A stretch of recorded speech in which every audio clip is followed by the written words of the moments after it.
আইনি ফাঁদে জর্জরিত পান। এই পান পাতা ছিঁড়ে খাওয়া তো দূরের কথা, ধরাও মানা। ভাবছেন কি এমন পান পাতা যেটা আবার ধরাও নিষেধ? ডুয়ার্সের জঙ্গলকে অনেকেই বলে থাকেন অ্যামাজন অফ নর্থ বেঙ্গল।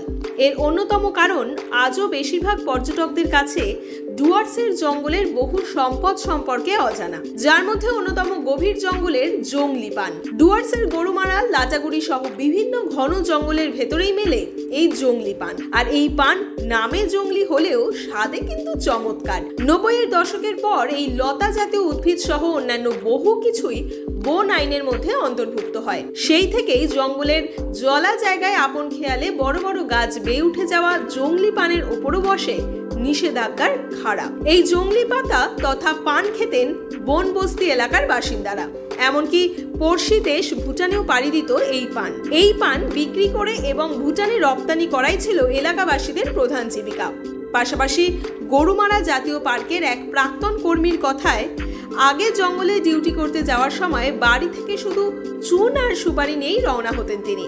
তবে এখন জঙ্গল থেকে যে কোনো গাছের পাতা কিংবা ডালপালা তুলে আনাও কিন্তু বেআইনি। বর্তমানে একমাত্র ঝড় বৃষ্টিতে বড় গাছ যদি নিজে থেকেই মাটিতে পড়ে তাহলেই মুখে ওঠে সেই পান।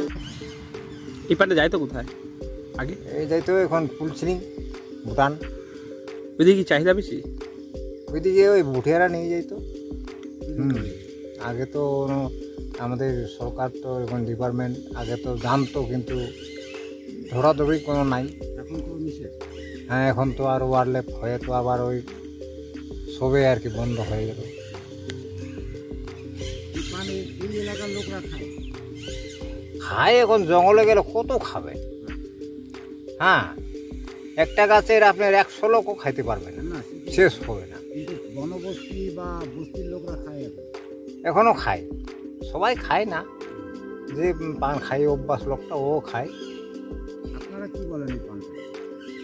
এটাকে বলে পানে বলি আর কি, জংলি পান।